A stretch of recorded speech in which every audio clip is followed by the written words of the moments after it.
전원책의 출발 새아침.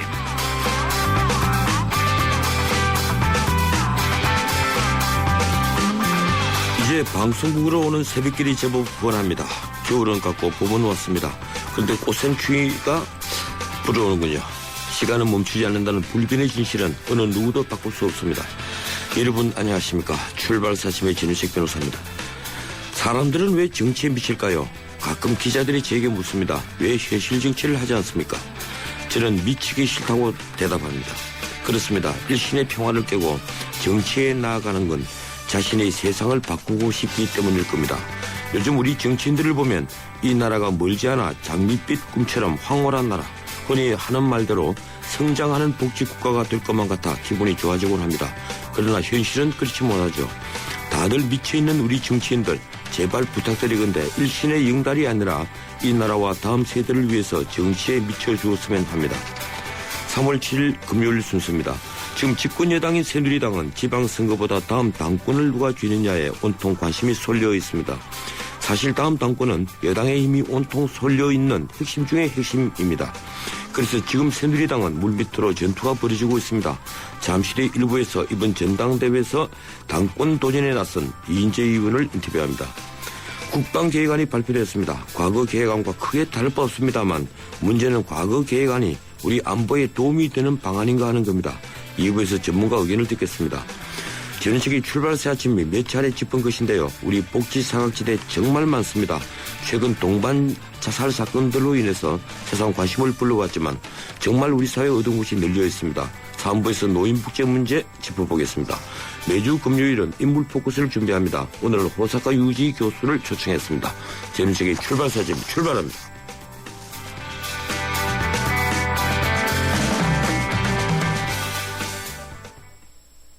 비행기 시간에 따라 비즈니스 스케줄을 고치시겠습니까? 비즈니스 스케줄에 따라 비행기 시간을 고르시겠습니까?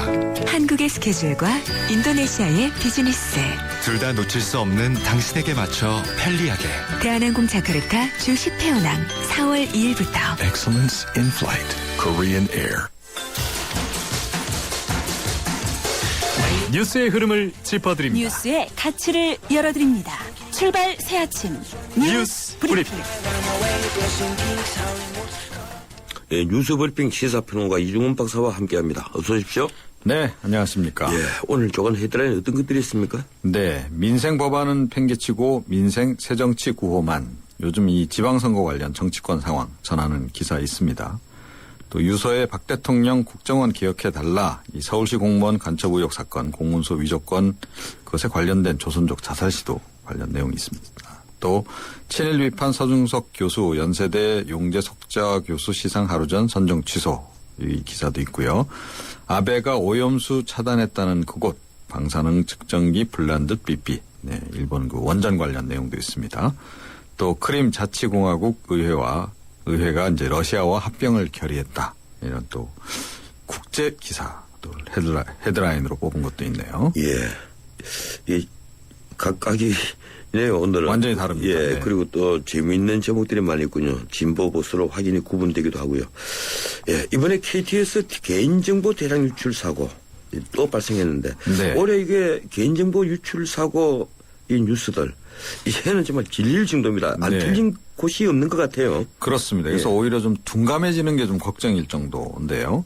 인천경찰청 광역수사대가 이 KT 홈페이지에 접속해서 불법 해킹 프로그램을 돌려서 이 가입자 개인정보를 빼낸 혐의로 전문 해커 김모 씨, 정모 씨 두 사람 구속을 했습니다. 또 이렇게 획득된 개인정보를 텔레마케팅에 활용한 업체 대표 박모 씨도 불구속 입건을 했는데 이 파로스 프로그램이라고 합니다. 이게 뭐 그렇게 고급 내지는 그 아주 복잡한 프로그램은 아니라 그래요. 이 프로그램을 돌려서 지난해 2월부터 최근까지 1,200만 명 개인정보 무단 유출을 했고, 그런데 이번에 빼낸 그 정보의 서비스 가입자명은 뭐 기본이고요. 주민등록번호, 휴대전화번호, 집 주소, 직업, 은행 계좌까지 이렇게 다 포함이 돼 있었다. 예, KT에 워낙 우리 국민들이 많이 연관되어 있기 때문에. 네, 그렇습니다. 또 이게 전 국민이 피해자가 되겠군요. 예, 이미 텔레마케팅 업체에 정보가 넘어갔다면 이 2차 피해 가능성, 근데 스미싱이나 특히 보이스피싱, 그런 위험도가 굉장히 높아졌죠. 네, 그렇습니다. 이 KT 직원을 사칭을 해가지고 이 정보를 활용해서 스마트폰 판매에 일단은 주로 활용을 한 것으로 보이긴 합니다. 그런데 이 정보가 또 휴대폰 대리점 3곳에 또 판매가 되기도 했어요. 이것을 경유해서 또 다른 곳으로 넘어갔을 가능성도 지금 굉장히 높은 거죠. 이런 식으로 해서 뭐 한 115억 원 정도 부당 이득을 챙긴 것으로 조사가 됐는데 이 1년 동안 장기간에 거쳐서 정보가 유출이 됐다는 거죠. 그래서 이미 2차 피해가 발생했을 수도 있다. 이런 지금 분석이 나오고 있습니다. 여러 가지 용도로 이게 좀 악용됐을 가능성이 그만큼 높다 이런 얘기인데요. KT는 일단 경찰에서 피해자 목록을 받는 대로 대조 작업을 해서 추가 피해 발생을 막겠다 이렇게 얘기는 하고 있습니다. 예, 이 정보가 그 전산망을 통해서 빠져나가고 한다는 것이 이 디지털 시대의 하나의 폐단인데. 네. 그렇더라도 좀 조심들 해야 되는데 KT는 과거에도 유출 사례가 있었죠? 네, 그렇습니다. 2004년도에 92만 명 유출 사건이 있었고요. 2012년에 870만 명 유출 사건이 있었습니다. 그러니까 10년 사이에 벌써 3번째입니다. 최근 1년 동안에 그러니까 1,200여 건, 200만여 건 정도 이제 빠져나가려면 하루에 뭐 많게는 30만 건씩 이렇게 털리기도 했다 그래요. 사실 엄청난 숫자군요. 예. 그러다 보면 뭐 엄청난 횟수로 접속을 무작위로 시도를 했기 때문에 과연 KT 측이 이걸 몰랐겠느냐. 그 실무자들이 그런 얘기도 좀 나오고 있고요. 또 프로그램도 굉장히 간단한 거라는 거죠. 그래서 예. 현장 조직에서 알고도 보고를 안 했을 가능성에 대해서도 지금 의혹이 제기되고 있는 상황입니다. 예, 이 금융사 그리고 이 통신사들의 개인정보 유출, 이 국민들이 정말 화가 나 있는데 네. 정작 금융감독은 아직도 제정신 못 차린 것 같아요. 카드사들에 대한 국민검사 청구를 기각했죠? 네, 그렇습니다. 이 국민검사 청구는 금융사의 위법 부당한 업무 처리로 이 소비자 이익이 침해되거나 침해당할 우려가 있는 경우에 국민 200명 이상이 청구할 수 있는 제도입니다. 금융소비자원이 지난달 5일에 204명 피해자를 이제 모아서 금감원에 국민검사 청구를 했죠. 개인정보 유출 사건과 관련해서. 그런데 금감원이 한 달이 지난 5일에 이 심의위원회를 열었습니다. 그런데 기각 처리를 하고 말았어요. 뭐 동양그룹 회사채 기업어음 사태하고는 달리 뭐 신청자들이 새로운 피해나 문제점을 제시하지 못했다. 이게 이유입니다. 이와 반대로 감사원은 국민감사 청구를 지금 받아들일 것으로 이렇게 알려지고 있습니다. 이 금융감독원 같은 경우에는 이 카드사들에 대해서 과태료도 600만 원만 부과를 해가지고 비난을 사지 않았습니까? 금융감독원은 카드사 편이다. 이렇게 국민들이 생각하지 않을까 좀 걱정되네요. 예, 오늘은 여기까지만 듣도록 하죠. 고맙습니다. 네. 예, 지금까지 뉴스브리핑 시사평론가 이종훈 박사였습니다.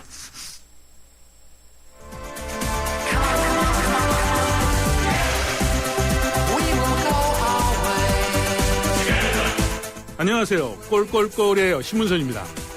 페어플레이가 돋보이는 정통 시사 프로그램. 여러분은 저와 함께 YTN 라디오 전원책의 출발 새 아침을 듣고 계십니다.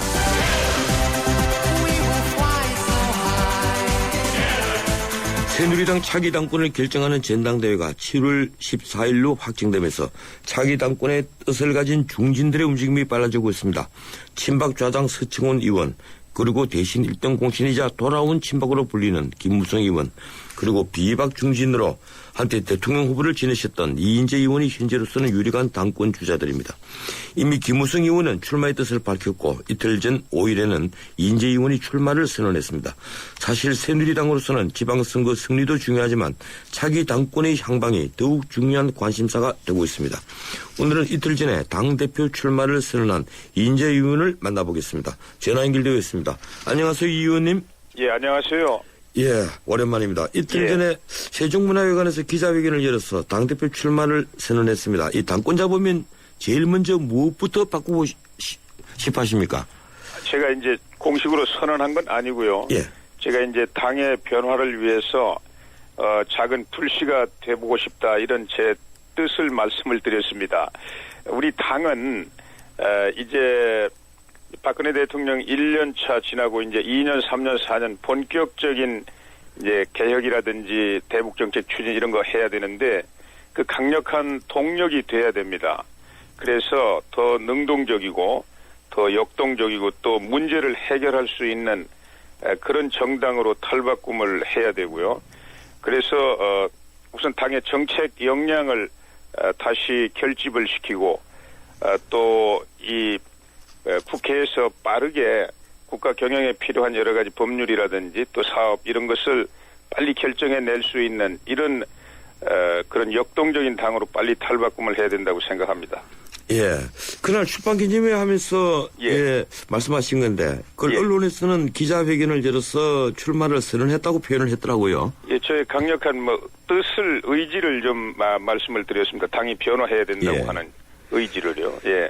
그런데 지금까지 당이 무기력했던 것은 예. 이 청와대 눈치를 너무 본다 이런 주장도 있고 또 한편 이제 국회 선진화법으로 인해서 야당의 협조 없이는 아무것도 못한다. 이제 예. 이런 주장이 있었습니다. 예. 어느 쪽에 더 비중이 있다고 생각하십니까?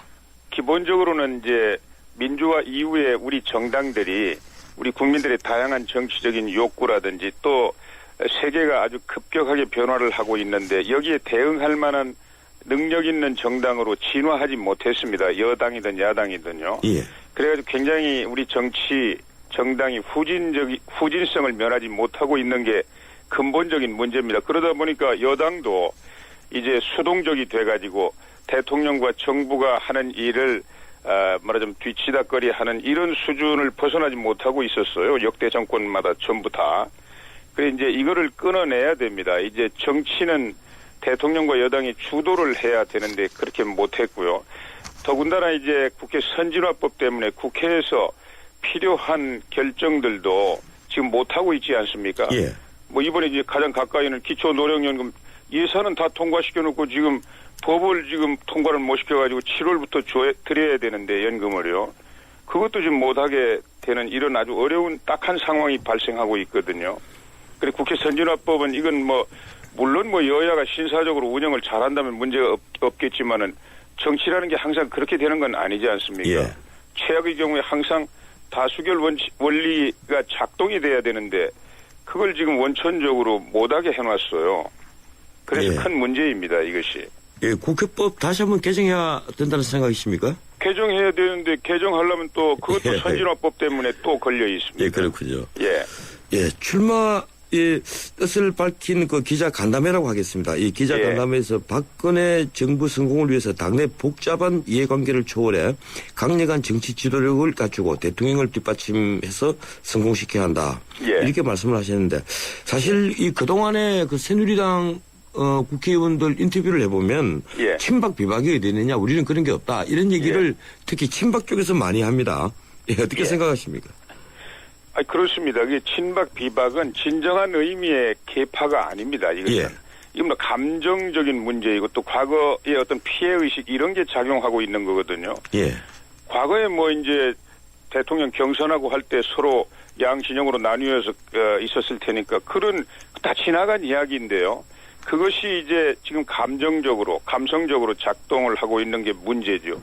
진정한 계파라든지 이런 거는 어떤 당의 정책 노선이나 가치 또 좀 급하게 하자든가 또 좀 천천히 하자든가 이런 어떤 정책을 추진하는 과정에서 그런 과정에서 생겨나는 것은 그건 아주 바람직한 거 아닙니까?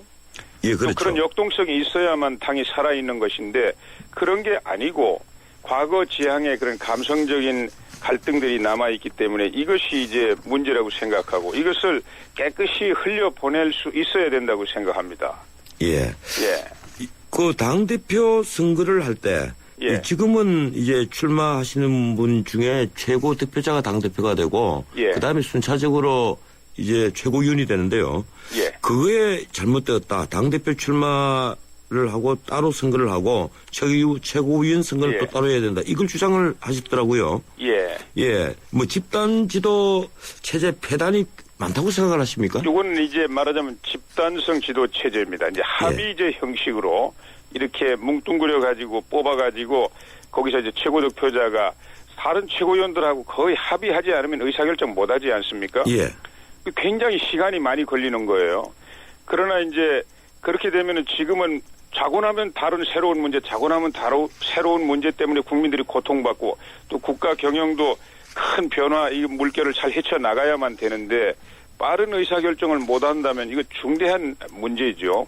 그래서 저는 그 대표는 따로 선출하고 또 최고위원 따로 선출해가지고 대표가 좀 더 빠르게 결정할 수 있는 그런 단일성 집단 지도 체제로 지금 바꿔야 된다고 생각합니다. 예, 그렇군요. 물론 뭐 이거 제가 뭐 이거 아니면 안 된다 이렇게 말씀드리는 것이 아니고 지금 우리 당의 형편이나 또 국가의 형편으로 볼 때 이렇게 느릿느릿 가는 의사결정 구조 가지고 어떻게 대처할 수 있겠습니까? 예, 황우여 대표가 느리게 가는 이유가 있었군요. 그 체제가 그렇게 돼 있지 않습니까? 예. 예. 그리고 전당대회 투표 방식이 현재는 1인 2표제인데 그걸 예. 1인 1표제를 바꿔야 된다 이렇게 또 주장을 하시더라고요. 예, 예. 특별한 문제가 있었습니까? 이제 전당대회는 당원들이 당의 주인은 당원들이고요. 예. 당원들이 그 주권 행사를 하는 것입니다. 한 사람이 2표를 주권 행사한다는 것은 그건 원리에 잘 맞지 않고요. 간단 명료한 것이 좋습니다. 1인 1표가 원칙이죠. 저는 원칙으로 가는 게 바람직하다고 말씀드리는 거죠. 예. 예. 지금 이번 당권 선거를 그 이미 언론에서는 3파전으로 보고 있습니다. 서청원 의원, 김우성 의원 그리고 우리 이인재 의원님. 이런데 서 의원과 김 의원은 친박계거든요. 예. 예. 그래서 제가 아까 뭐 감성적으로 비박 친박이다 이렇게 말씀하시는데 예. 일반적으로 이재호 의원이나 정몽준 의원이 비박계 중진으로 함께 불리고 있는데 의견 교환이 좀 있었습니까? 저는 뭐 가까이 지내고는 있지만 예. 지금 전당대회를 놓고 무슨 의견을 교환한 일은 없습니다. 저는 이제 우리 당이 혁명적인 변화를 해야만 무슨 가까이는 박근혜 대통령 국가 경영을 잘 뒷받침해가지고 성공시킬 수 있다.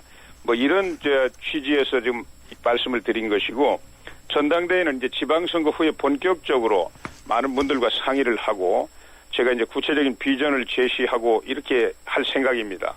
그리고 이제 친박, 비박, 그거 사실 뭐 박근혜 대통령께서 이제 국가의 최고 정치 지도자로서 국가 전체를 보고 이제 일을 하고 계시는데 당내에 무슨 친박, 비박을 나누어 가지고 이렇게 하지는 않으시리라고 생각합니다.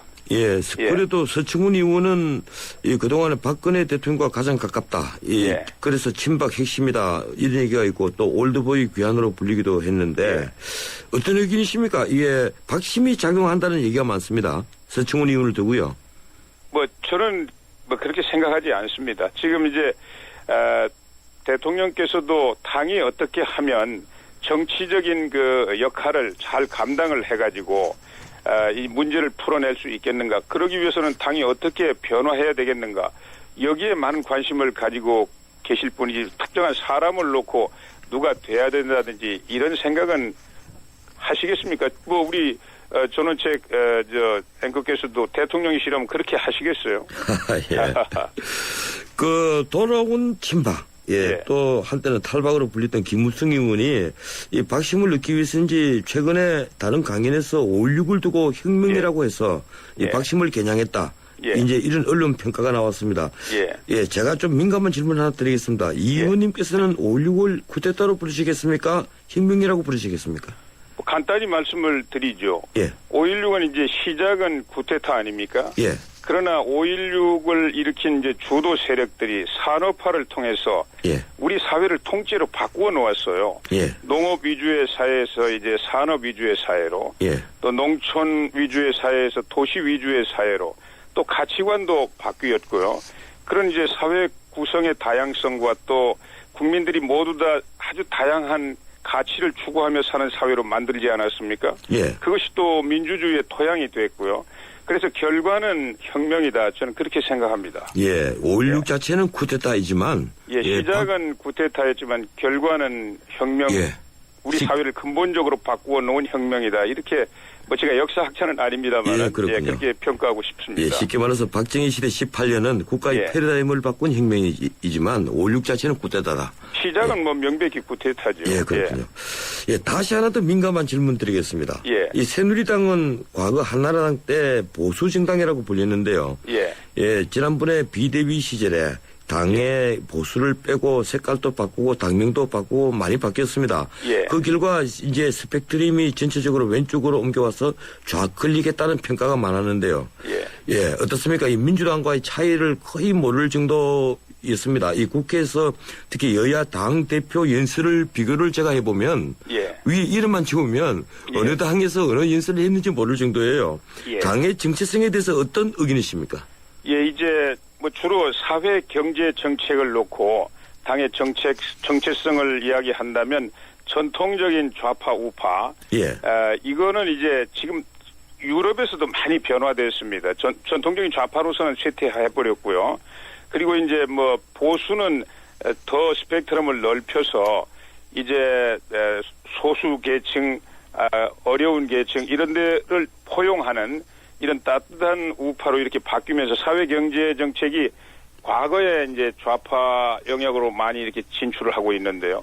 예. 그런 점에서 이제 정체성이 좀 얇아진 거 아니냐 이렇게 말할 수 있지만 저는 이제 시대적인 변화를 수용하고 있는 것이다 이렇게 생각하고요. 다만 예. 우리 사회에서는 지금 대한민국의 정통성 또 정체성 이것을 얼마나 더 원칙 있게 밀고 나가느냐 이거 가지고 주로 보수 진보 좌파 우파 이렇게 구분을 많이 하고 있는데 새누리당은 뭐 그 점에서는 확고부동하게 정체성을 견지해 나가고 있다. 저는 그렇게 생각합니다. 예, 그러니까 시대적인 변화를 수용하는 우파 정당이다. 이렇게 보시는군요. 그렇습니다. 예. 이 기초선거 공천 유지를 두고 야당은 거짓말 정치라고 공격합니다. 이 자신들은 예. 실리 정치라고 하고요. 예. 예, 만약에 당 대표라면 어떻게 예. 반박하시겠습니까? 지금 이제 우리 새누리당은 이 사실 공약 자체가 좀 문제가 많이 있었습니다. 급하게 그때 대선 과정에서요. 예. 그래서 이제 저희들은 국민들이 왜 공천 폐지를 선호하시는가 그 근원을 해결하자. 그리고 이제 정당 민주정치인데 지방자치도 이 정당 민주정치를 기반으로 하는 게 맞습니다. 세계적으로도 그렇고요. 그래서 국민들의 그런 우려를 상향식 공천이라든지 이렇게 또 중앙정치로부터 예속시키는 이런 문제를 완전히 해결을 해가지고 이번에 아주 정면으로 국민들께 말씀을 잘 드리고 실천을 하자 이렇게 나가는 것이고요. 야당은 제가 뭐 비난할 생각으로 이야기하는 건 아니고 보십시오. 틀림없이 내천을 하게 됩니다. 예. 그러면 내천이라는 것은 상향식 아주 공개적으로 상향식 공천을 해서 국민의 뜻에 따라서 공천하는 것도 아니고 자기들 내부에서 이해관계 가지고 이렇게 내천을 해가지고 더 왜곡을 시키게 될 겁니다. 예, 뭐 이런 그렇군요. 점을 이제 선거 과정에서도 새누리당에서는 충분히 이제 국민들께 말씀을 드릴 기회가 있을 겁니다. 예, 제가 예. 짧게 단답형으로 제가 예. 의견을 하나 듣겠습니다. 당권 예. 도전에 성공하시면 차기 대권에 도전하실 생각이십니까? 저는 뭐 이제 차기 대권이라는 건 아직 멀은 이야기고요. 우선 당의 혁명적인 변화를 통해서 박근혜 대통령 이 정부를 성공을 시켜야만 그 다음이 있다고 이렇게 생각하고 있습니다. 예, 고맙습니다. 예. 여기까지 듣겠습니다. 예, 감사합니다. 예, 지금까지 새누리당 중진 의원 이인재 의원이었습니다. 자동차를 포장하는 모든 형용사와 감탄사를 빼고 나면 남는 단 4개의 동사. 자동차의 본질은 결국 이 4가지. 본질로부터 소나타. 3월 24일 New thinking, new possibilities. 현대자동차.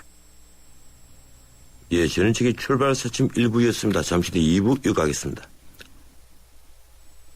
결혼 3년 차. 지영 씨는 매달 월세 내는 날이 무섭다. 생활비의 절반 가까운 돈이 빠져나가기 때문이다. 적금 하나 부을 수 있는 돈이 매달 그렇게 사라지니 월세에서 전세로 옮기는 게 꿈이란다. 월세에서 전세로 갈아타고 싶은 대한민국 서민의 소박한 꿈. 평균 4%대의 낮은 금리로 시중은행에서 쉽게 대출받을 수 있게 주택금융공사 전세자금 보증이 후원합니다. 전세자금 대출이 필요한 분들께 든든한 보증인이 되어드리겠습니다. 한국주택금융공사. 서양 고전음악을 완성시킨 천재 작곡가 악성 베토벤. 그의 음악적 잠재력을 일깨워준 사람은 스승인 크리스티안 네페 선생님이었습니다. 네페 선생님은 지루한 이론과 반복적인 연습을 강요하지 않았습니다. 이탈리아와 프랑스, 독일의 유명한 오페라를 감상할 기회를 마련했고 어린 베토벤이 음악에 대해 더 깊이 느끼고 생각할 수 있도록 이끌었습니다. 가르치는 것이 아니라 깨우치는 교육, 아이들의 잠재력을 활짝 꽃피우는 우리 교육의 희망입니다. 이 캠페인은 I am the key, 눈높이 대교와 함께합니다.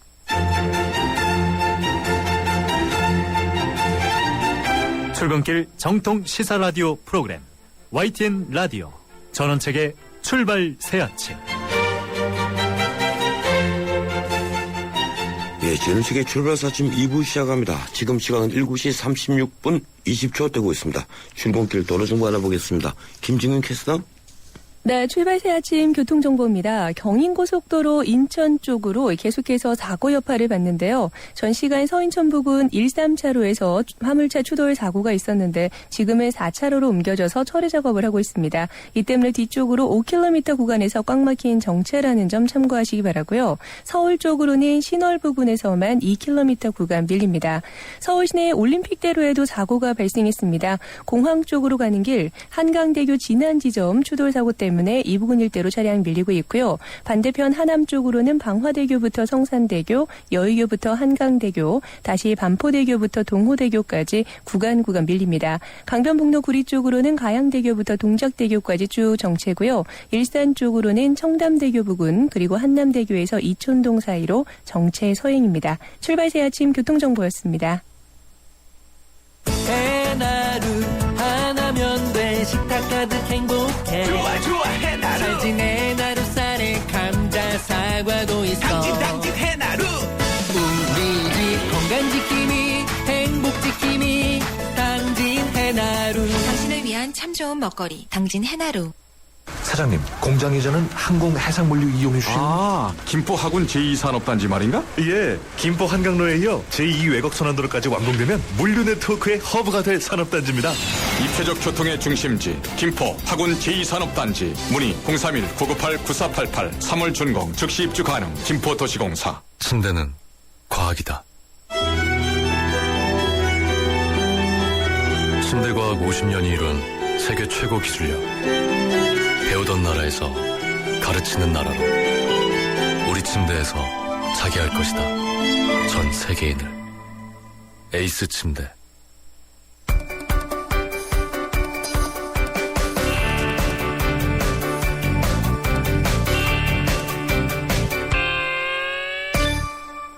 예, 국제뉴스 듣겠습니다. 중앙일보 국제부 강혜란 기자입니다.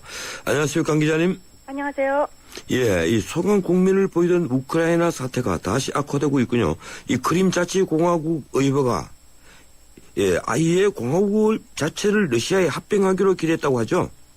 친러시아 성향의 크림 의회는 현지 시간 6일 비상회의를 열어 러시아 연방에 들어가기로 제적위원 가운데 78명이 참석한 가운데 만장일치로 결의했습니다.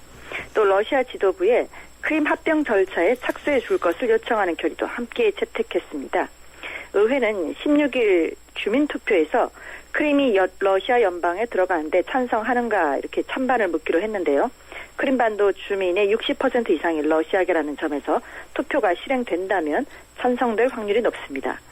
그러나 우크라이나 과도 정부는 이 같은 주민투표가 위헌이라면서 크림반도를 장악하고 있는 러시아를 비난했습니다. 또 같은 날 미국은 우크라이나 주권과 영토 일체성을 위협하는 러시아인 및 크림인들에 대한 비자 제한을 부과키로 하는 등 본격적인 제재에 나섰습니다. 이에 따라 지난 4일 블라디미르 푸틴 대통령의 기자회견을 기점으로 외교적 해결 기미를 보이던 우크라이나 사태가 다시 긴장 국면에 접어들고 있습니다. 예. 윤병세 외교부 장관이 유엔 인권 이사회에서 아베 정권의 고노다마 검증 방침을 비판을 했었는데요. 일본도 유엔에서 입장을 설명하고 반론에 나섰죠. 어떤 내용입니까? 다카시 오카다 일본 제네바 대표부 차석 대사는 유럽 유엔 본부에서 열린 인권 이사회에서 전날 윤병세 외교부 장관 연설에 대한 반론을 통해서 지난 1993년 고노다마를 통해 일본군 위안부 문제 피해자들에게 깊은 사죄를 했다면서 그 이후 일본 정부는 견해를 바꾸지 않았다고 해명했습니다. 오카다 차석 대사는 또 일본 정부는 고노다마를 재검토하겠다고 밝힌 적이 없다면서 스가요시대 일본 관방장관도 지난 3일 기자회견에서 일본 정부는 고노다마 말을 계속 계승한다는 것이 기본 입장이라고 밝힌 바 있다고 말했습니다.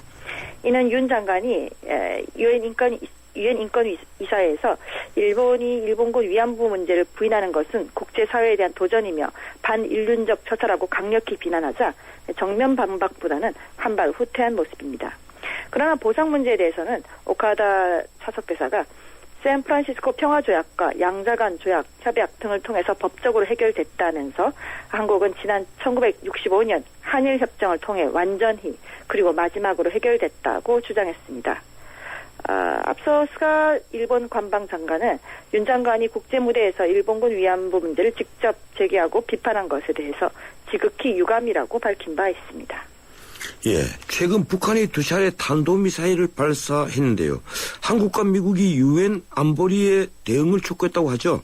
한국과 미국은 최근 북한이 2차례 탄도미사일을 발사한 것이 유엔 제재 결의에 대한 명백하고 계산된 위반이라면서 유엔 안전보장이사회에 대응을 촉구했습니다. 양국은 지난 5일 현지 시간 유엔 안보리 산하 북한 제재위원회에 각각 제출한 의견서에서 북한이 미사일을 잇따라 발사한 것은 유엔의 대북 결의 내용을 위반한 것이라면서 안보리가 적절한 대응에 나서야 한다고 촉구했습니다.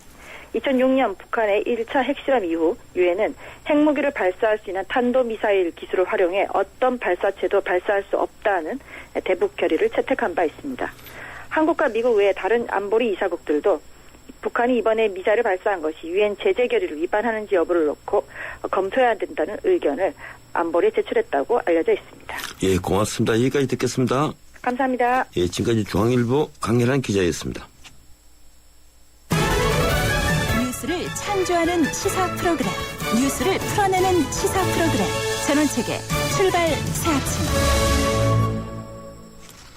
국방부가 어제 병력 감축과 군 구조를 개편하는 국방계획 기본계획을 발표했습니다. 오는 2022년까지 상비군을 현재 63만 3천 명에서 간부 중심의 52만 2천 명으로 감축하고 5년간 214조 원을 투입해서 군을 첨단화한다는 계획입니다. 군사작전 개념도 현재의 적극적 억제에서 능동적 억제로 바뀝니다. 사실 우리 군이 개편 계획은 오래됐죠. 노무현 정부 시절 국방개혁 2020이 대표적인데요. 그때도 2020년까지 병력을 50만으로 감축하고 621조를 투입해서 군을 현대화한다는 계획이었습니다. 전문가 의견 듣겠습니다.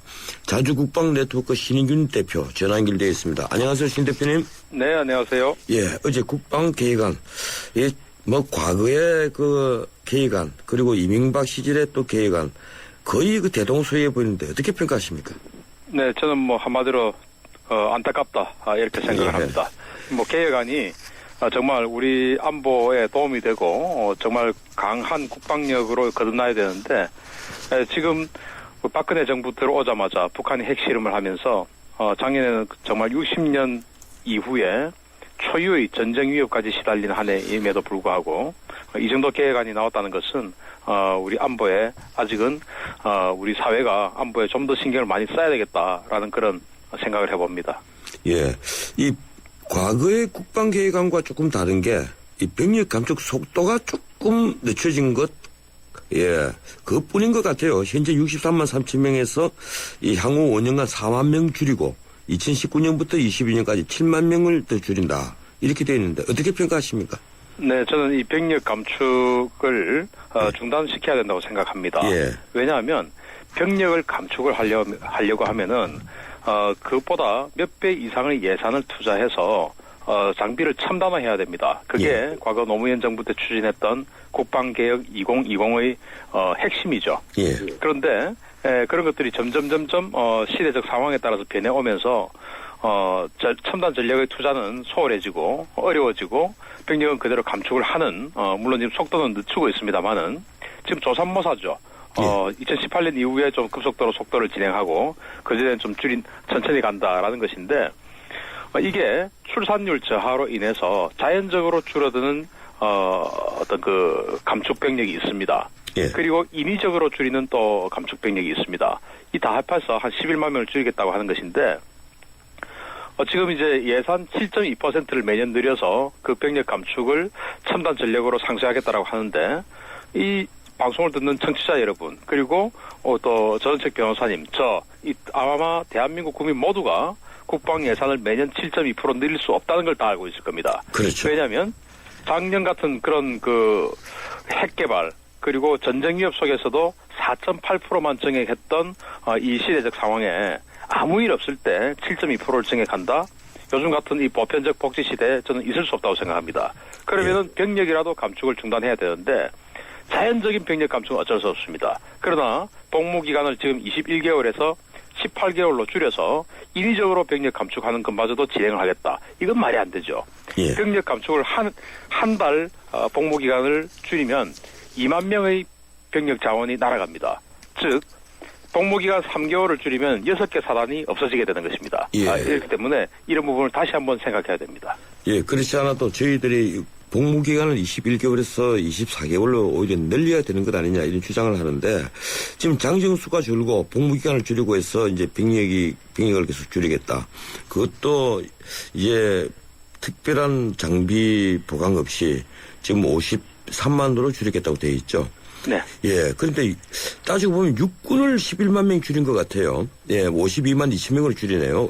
그래서 육군을 11만 명 감축한다는 건데 말씀하신 대로 지금 우리가 간편 사단으로 치더라도 7, 8개 사단에 줄이더는 예, 그렇게 되는 겁니다. 그러면 과연 이 서부전선만 하더라도 이 방어선을 어떻게 칠 수 있느냐. 물론 경보병 사단을 만든다 이런 얘기도 있는데 문제는 전면전 때 적시 대응이 되느냐는 문제입니다. 가능하다고 보십니까? 저는 좀 힘들다고 봅니다. 우리가 어떤 그 선진국의 사례들을 들면서 예. 미래 군 구조를 이야기를 하는데 우리는 40km만 뚫리면 바로 서울인 수도 서울인 그런 정말 전 세계 초유의 그런 나라입니다. 예. 그런 나라에서 요즘 뭐 전방어 즉 거점 방어를 자꾸 주장을 하는데 여기는 단 10m만 뚫려도 그 틈이 엄청나게 커질 수밖에 없는 그런 지역이기 때문에 어떤 선방어 즉 지금 현재 휴전선 방어 체제가 통일되기 전까지는 또는 북한의 위협이 그대로 상존하는 상황에서는 가장 효율적일 수밖에 없다라고 생각을 하고요. 그 휴전선을 방어하는 또 경계하는 부대를 기계 자산 즉 뭐 TOD라든지 예. 감시 카메라라든지 이런 것을 바꾸겠다라고 하는데 그 감시 카메라가 아무리 성능이 뛰어나다 하더라도 즉시 대응 능력이 사람보다 못할 수밖에 없거든요. 예, 그렇죠. 그렇기 때문에 이 서부전선 특히 동부전선은 어쩔 수 없다 치더라도 이 서부전선만은 병력 감축이 결코 있어서는 안 된다라고 생각을 하고 육군이 지금 11만 줄어들고 해공군은 그대로 있는데요. 예. 공군은 그렇다 쳐도 해군은 늘려야 됩니다. 예, 그렇죠. 장비가 예. 점점 대형화되기 때문에 지금 해군은 뭐 운전병도 그냥 스스로 운전해라 장교들을 보고 뭐 이렇게 하면서 자구책을 다 내놓으면서도 한 4천 명 정도가 모자랍니다. 그런데 그것을 그대로 육군이 줄이니까 해군은 그대로 가라라고 하는 것은 아주 가혹한 처사고요. 이번에 어제 중국의 국방비가 12.2% 늘린다고 발표를 했죠. 그 대부분이 해군 공군력을 늘리는 거고 미국이 시퀘스트에 의해서 국방비를 엄청나게 감소를 하면서도 아시아에 60%의 해군력을 배치를 하겠다는 것이 결국 각 나라의 국익이 지금 해양에 달려있다는 것을 다 알고 있습니다. 예. 그럼에도 불구하고 해군 병력을 동결하고 하는 것은 형평성에 상황에 맞지 않고요. 그런데 이제 육군이 너무 많이 줄어드니까 어쩔 수 없지 않느냐. 그거는 맞습니다. 그러니까 방금 변호사님 말씀하신 것처럼 인위적인 병력 감축은 중지해야 되고 그리고 이 병력을 유지하기 위해서 21개월의 현 복무 기간을 24개월로 다시 환원을 시킨다면 병력 감축을 안 해도 된다라는 것이 나오기 때문에 지금 이 7.2%의 예산 그리고 214조 원 투자를 해야 된다고 하는데 병력은 감축시키고 예산 투자는 안 되면 결국 국방력 전체가 감소되는 그런 결과밖에 나오지 않는다라는 걱정입니다. 예, 그렇지 않아도 병력은 더 줄일 수가 없고 육군 3만 명 정도를 줄여서 해군을 늘려야 된다. 그래서 대형 해군을 만들어야 된다. 이런 또 전문가들이 있었습니다. 근데 이런저런 안건들을 우리 정부가 단순히 그 포퓰리즘에 입각해서 병력 줄이고 복무기간 줄이면 다들 찬성을 하고 좋아하니까 이제 그렇거든요. 예, 그런데 예. 통계는 조금 잘못된 겁니다. 왜냐하면 여러 통계를 봐서 예. 병력 복무 기간을 늘린다고 24개월로 늘린다고 했을 때 국민 여론조사가 훨씬 더 왜냐하면 뭐 좀 안타까운 이야기지만 군대 다녀오신 분들이 걱정하는 부분이 많지 않습니까? 예, 그렇죠. 오히려 여론이 더 좋았던 조사들이 많았습니다. 예, 그런데도 또 정부에서 내놓는 건 또 그렇지 않아요. 예, 그래서 저희들이 참 기막히게 하는데 이 군 구조도 이번에 개편을 한다고 그럽니다. 이제는 다 아시니까 이게 비밀사항도 아닌데 야전군 사령부인 139군 사령부를 폐지를 해서 지상작전 사령부를 만든다. 해군은 또 잠수함 작전 사령부 만들고 해병대는 제주도에 구위단을 창설한다. 어떻게 평가하십니까?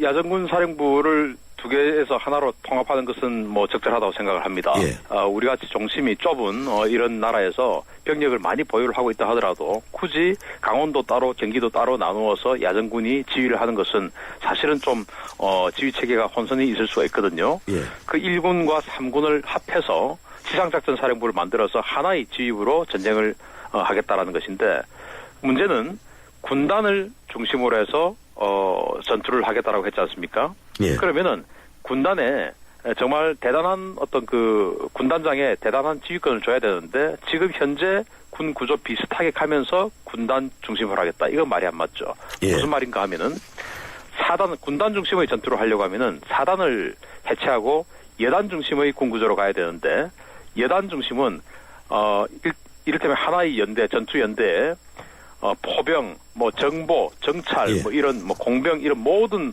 지원병과를 다 넣어주는 겁니다. 그런데 우리 사단 중심은 세 개의 전투연대에 그런 포병, 보병 이런 게 다 들어있는 것이죠. 예. 그래서 사단이 여단보다 같은 규모라면 비용이 덜 듭니다. 그런데 군단장이 사단 세 개를 지휘하면 이를테면 평양을 노리는데 뭐 1사단은 왼쪽, 2사단은 중앙, 3사단은 오른쪽 뭐 이렇게밖에 할 수 없지 않습니까? 예. 그러나 한 7, 8개 예단을 가지고 있다면 굉장히 지휘를 정말 정밀하게 할 수 있죠. 그래서 지금 군단 중심의 전투를 정말로 하겠다고 하면은 사단을 보다는 예단 중심으로 가야 되는데 이것마저도 엄청난 예산이 들어가기 때문에 최초의 국방계획 2020 노무현 시대 때 하기로 했을 때는 예단 중심으로 가려고 했습니다만은 예산이 확보가 안 되기 때문에 사단 중심으로 그대로 가면서 지휘권을 군단장에게 주겠다고 하는데 이건 조금 다시 생각해볼 문제 같습니다. 예, 이제 시간이 한 1분여밖에 남지 않았는데요. 예, 제가 좀 짧게 의견을 하나 구하겠습니다. 이번에 군사 전략 기본 개념이 수정이 되는데 지금까지는 적극적 억제 정책이다. 이 북한 도발을 하면 이 적극적으로 억제하겠다는데 앞으로는 능동적 억제다. 저는 이게 무슨 말인지 잘 모르겠어요. 예, 과거에도 일단 유사시에 적의 거점을 선제 타격하겠다 이러는데 선제 타격하겠다는데 강조를 하니까 능동적 억제가 되는 겁니까? 어떻게 보셨습니까? 변호사님 말씀이 정확한 것 같습니다. 적극적 억제든지 능동적 억제든지 다 북한의 도발 징후가 보이면 우리가 맞지 않고 먼저 때려버리겠다, 선제 타격하겠다는 말인데 예. 이것은 의지의 문제입니다. 그렇기 때문에 지금 우리 군은 그런 선제 타격을 할 수 있는 자산을 지금 가지겠다라는 것이고 그 명령은 사실은 군 통수권자가 하지 않겠습니까? 예. 선제 타격이라는 것은 전쟁으로 비화될 수도 있는 것이기 때문에 그것은 정권의 의지다 이렇게 볼 수 있겠습니다. 예, 고맙습니다. 오늘 여기까지만 듣겠습니다. 감사합니다. 예, 역시 답답한 마음이군요. 자주국방 네트워크 신인균 대표였습니다. 사장님, 복잡하고 까다로운 세금 신고, 장부 작성, 경영 진단 문제를 어떻게 해결하세요? 당연히 세무사에게 맡기죠. 복잡한 세금 신고, 장부 작성, 경영 진단 문제를 해결해주는 든든한 사업 파트너니까요. 세무사를 알아두는 것이 생활의 지혜입니다. 한국세무사회. 백화점 15% 할인받은 진우씨, 대형마트 15% 싸게 산 진이 엄마, 대중교통 15% 할인받는 박대리. 이들은 에이블 카드를 쓴다. 15% 할인은 물론 포인트가 CMA에 모여 이자까지 쌓는다. 카드 생활의 리메이크 에셋 에이버 현대중공. 할인 한도 및 자세한 사항은 홈페이지 참조. 커피, 프림의 가장 많은 첨가물 카제인도. 두 번째 많은 첨가물 인산염도. 전혀 넣지 않은 대한민국 단 하나뿐인 커피. 좋은 커피란 이런 것. 커피를 바꾼 좋은 생각. French Cafe Cafe Mix Nouveau. 예, 준은식의 출발 사심 2부였습니다. 8시 뉴스를 들으시고 8시 10분에 3부 이어가겠습니다.